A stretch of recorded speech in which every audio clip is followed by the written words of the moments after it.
Hello guys ជួបគ្នាជាមួយខ្ញុំម្ដងទៀតហើយទូណាញវីដេអូមុនខ្ញុំបានផុសពី mod Father Client លើ Module Launcher នេះវីដេអូនេះខ្ញុំបរិញ្ញាអ្នកគ្នាដាក់ mod Father Client លើ Module Launcher ខ្ញុំបរិញ្ញាតែអ្នកដែលអត់ចេះដាក់ទេអ្នកដែលចេះដាក់អាចមើលលេងបាន mod Father Client ហ្នឹងលេងលើ version 1.21.1 កុំឲ្យខាតពេលយូរចូលទៅកាន់វីដេអូខ្ញុំបរិញ្ញាដាក់ទាំងអស់គ្នា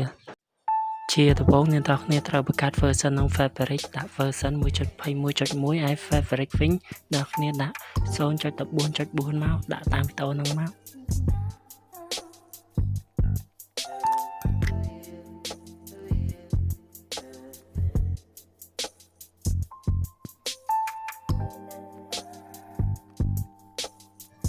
ចំណែកឯកន្លែងនេះអ្នកគ្នាត្រូវដាក់ LTW ដើម្បីកុំឲ្យលេងលោតចេញ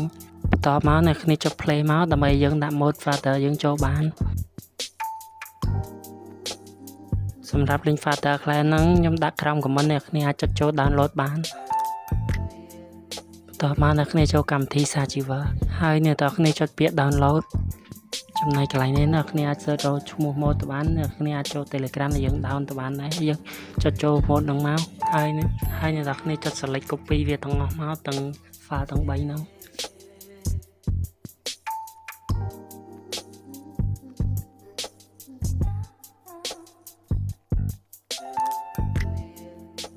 យកទៅផាស file ដែលយើង copy ហ្នឹងយកទៅផាសក្នុង Module Launcher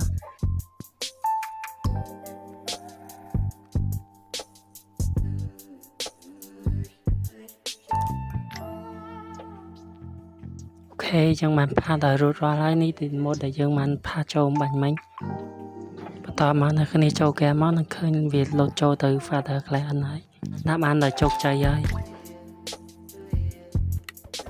អ្នកទាំងគ្នាអាចដាក់តាមខ្ញុំបានខ្ញុំជឿថាអ្នកគ្នានឹងអាចដាក់បានដូចខ្ញុំហើយវីដេអូយើងបានដល់ទីបញ្ចប់ហើយបើសិនអ្នកទាំងគ្នាចូលកន្លែងណាចេះដាក់កន្លែងណាឆាត់មកខ្ញុំបន្តបាន